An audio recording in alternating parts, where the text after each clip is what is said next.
Baik. Bagaimana kabar hari ini? Baik. Ya. Sebelum kita mulai pembelajaran pada hari ini, seperti biasa kita akan berdoa terlebih dahulu. Doakan Ibu Pipin, silakan berdoa di dalam hati sesuai agama dan kepercayaan masing-masing. Berdoa dimulai. Berdoa selesai. Hari ini semuanya hadir? Semuanya.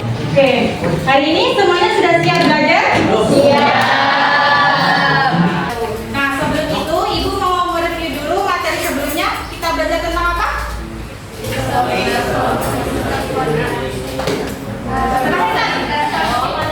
Kita reproduksi manusia.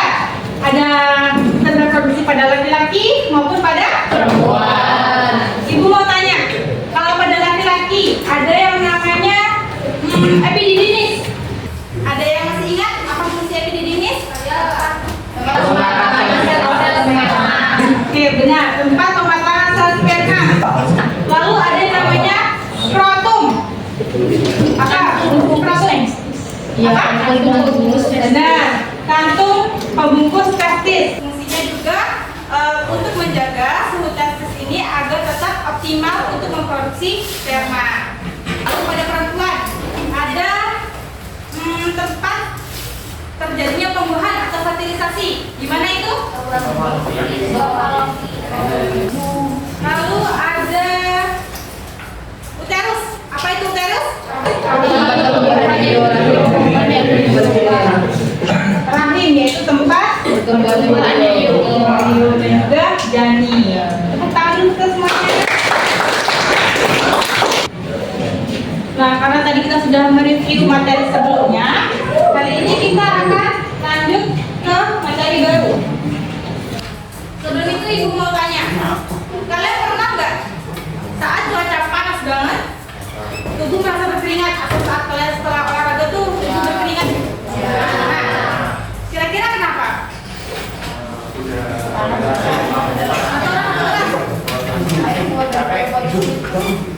Benar, air keluar dari kulit. Nah, bagaimana sih kok bisa keringat itu keluar dari tubuh kita? Karena kalau kita lagi olahraga atau suhu di luar ruangan itu panas, maka itu akan mempengaruhi kestabilan tubuh kita. Karena di luar panas, tubuh kita itu merespon dengan mengeluarkan keringat. Tadi tentang kestabilan tubuh ini disebut sebagai homeostasis. Bisa kalian buka di buku kalian halaman berapa? 44. Jadi homeostasis ini adalah kemampuan tubuh kita untuk dapat mempertahankan kondisi internal, yaitu di dalam tubuh kita, dengan perubahan yang ada di lingkungan atau eksternal. Jadi dengan mempelajari homeostasis ini, Ibu berharap kalian bisa tahu apa aja homeostasis yang ada di dalam tubuh kita dan juga sistem kerja apa aja yang saling berkoordinasi untuk menjaga keseimbangan tubuh. Hipotermia ini adalah salah satu contoh ketidakseimbangan. Tubuh tidak bisa menyeimbangkan kondisi lingkungan dengan kondisi internal tubuh kita. Ini gambar apa? Atau cek gula darah. Nama alatnya jenisnya itu glukometer. Alat untuk melihat kadar gula darah di dalam tubuh kita. Nah, ini juga salah satu contoh homeostasis yang ada di dalam tubuh kita. Nanti akan kita pelajari lebih lanjut. Homeostasis ini penting bagi tubuh kita untuk beberapa hal. Yang pertama, untuk kelangsungan hidup. Jika homeostasis di dalam tubuh kita itu terganggu, maka berbagai fungsi tubuh bisa terganggu dan juga menyebabkan beberapa penyakit. Selain itu juga untuk adaptasi. Bagaimana maksudnya adaptasi? Jadi homeostasis itu memungkinkan organisme seperti kita manusia itu beradaptasi dengan lingkungan yang terus berubah. Misalnya aja saat kalian berangkat sekolah tadi cuacanya dingin, saat siang hari cuacanya mulai panas. Nah, maka tubuh itu akan beradaptasi dengan menyeimbangkan kondisi perubahan lingkungan. Kita harus tahu dulu apa itu mekanisme homeostasis. Jadi mekanisme homeostasis ini melibatkan berbagai sistem organ yang ada di dalam tubuh kita, terutama apa? Sistem saraf dan sistem endokrin. Jadi kedua sistem tersebut bekerja sama untuk mendeteksi perubahan yang ada di lingkungan. Kemudian dikirimkan sinyal ke otak, dan otak mengirimkan tindakan korektif atau tindakan apa yang kita lakukan untuk bisa menjaga keseimbangan. Dan ada 3 jenis contoh mekanismenya, yaitu pengaturan suhu tubuh, pengaturan kadar cairan tubuh, dan juga pengaturan kadar di dalam darah. Yang pertama kita akan membahas mengenai pengaturan suhu tubuh. Bisa dilihat gambar di depan. Kita fokus ke panah biru dulu. Mengenai pengaturan suhu tubuh. Awalnya suhu tubuh normal. Lalu yang panah biru ini, ketika suhu tubuh turun, maka pembuluh darah yang ada di dalam tubuh kita mengalami yang namanya konstriksi. Ada yang tahu konstriksi itu apa?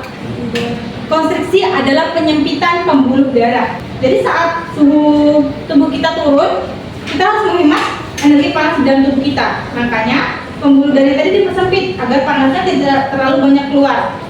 Lalu bagaimana Bu kalau misalnya suhu tubuh itu naik? Kalau suhu tubuh naik, maka pembuluh darahnya melebar atau dilatasi.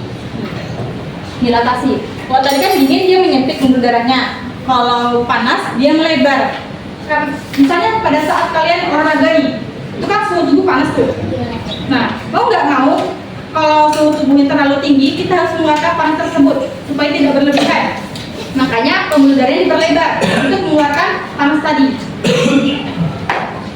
Karena panas yang dikeluarkan melalui pembuluh darah tadi banyak, maka terjadilah penguapan sehingga kelenjar keringatnya juga menghasilkan banyak keringat.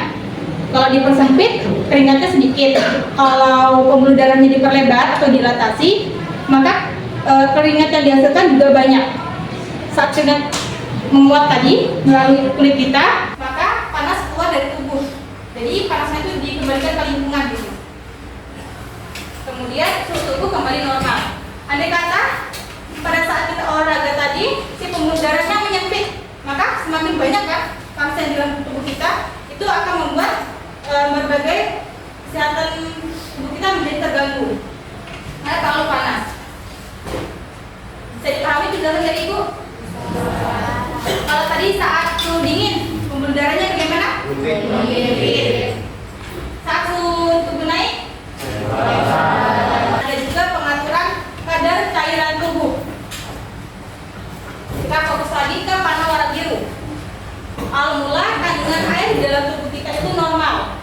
Namun pada saat kita mengkonsumsi garam terlalu banyak atau saat kita berkeringat, maka kondisi air di dalam tubuh kita menjadi berkurang. Nah, kandungan air yang rendah ini menyebabkan kelenjar pituitari. Ada yang masih ingat kelenjar pituitari terletak di mana? Di mana? Di otak, tepatnya di bawah hipotalamus di sini. Itu letak kelenjar pituitari. Kenapa sih kelenjar pituitarinya menghasilkan banyak ADH? Jadi ADH ini penting untuk menjaga keseimbangan cairan di dalam tubuh kita. Karena ginjal memasok banyak air, maka volume urin atau jumlah urin yang keluar di dalam tubuh kita itu menjadi sedikit. Contohnya gini, pada saat kalian terlalu banyak minum air, suka kencing kan? Ya. Itu karena volume air yang masuk banyak, maka yang dikeluarkan harus banyak agar tubuh kita seimbang cairannya. Kalau kita minum sedikit, yang dikeluarkan juga sedikit. Kalau sekarang pengaturan kadar gula darah. Jadi pada gambar ini, ketika gula darah meningkat, misalnya saja saat kalian di pagi hari sudah banyak makan makanan manis atau minum minuman manis. Gula itu sama dengan apa? Nama sebutan lainnya? Glukosa. Nah, jadi melepaskan insulin. Insulin ini kenapa dikeluarkan dari pankreas? Karena si insulin ini berperan untuk memerintahkan sel-sel yang ada di dalam tubuh kita ini untuk mengambil glukosa tersebut. Nah, terlalu banyak tuh gula di dalam darahnya. Makanya dia mau mengambil sebagian gula tersebut untuk dijadikan sebagai sumber energi dan juga diubahnya menjadi bentuk glikogen yang ada di dalam hati, diubah menjadi glukosa agar si kadar gula darahnya normal. Kemudian konsentrasi glukosa tersebut dapat menyebabkan peningkatan di dalam darah kita sehingga si gula darahnya kembali normal. Bisa dipahami? Benar. Jadi ditanyakan? Kalau nggak ada, ibu yang nanya. Seperti biasa kita main talking stick dulu. Masih ingat?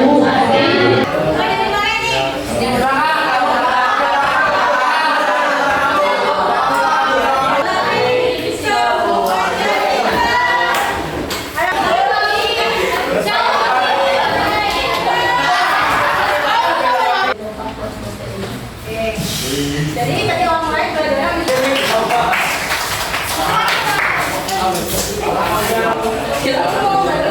6,5. Ibu sudah masukkan 1, 2, 3, 4, 5, 6. Mejanya dibagi menjadi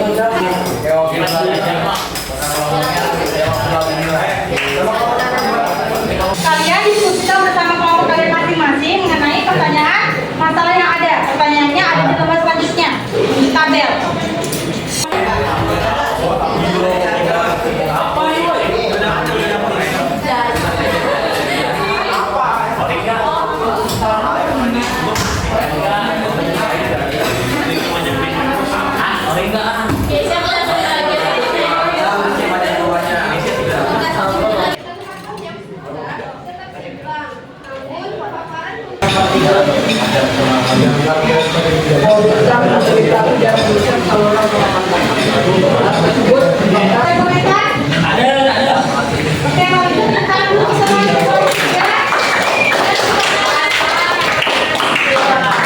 Nanti ada 3 juara, 1, 2, dan 3. Itu dinilai dari yang cepat dan juga yang tepat jawabannya. Nanti yang menang akan diberikan hadiah.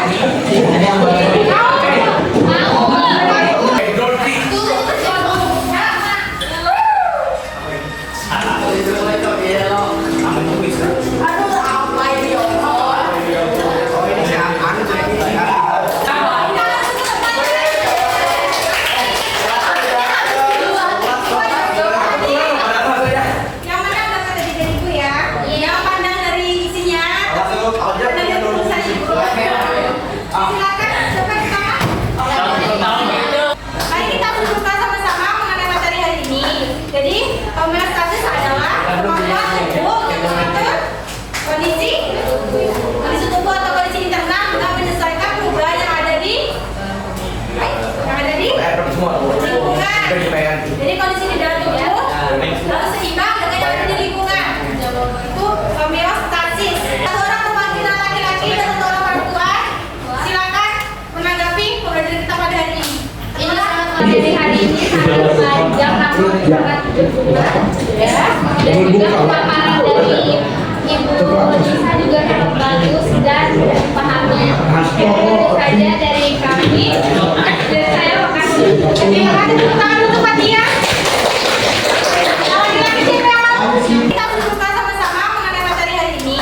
Jadi homeostasis adalah kemampuan tubuh untuk mengatur kondisi tubuh atau kondisi internal dengan menyesuaikan perubahan yang ada di lingkungan. Jadi kondisi di dalam tubuh harus seimbang dengan yang ada di lingkungan. Itu homeostasis. Sebelum kita mengakhiri pembelajaran pada hari ini, kita akan berdoa terlebih dahulu. Berdoa akan Ibu pimpin, silakan berdoa sesuai agama dan kepercayaan masing-masing. Berdoa dimulai. Berdoa selesai. Ibu bangga sama kalian sudah mengikuti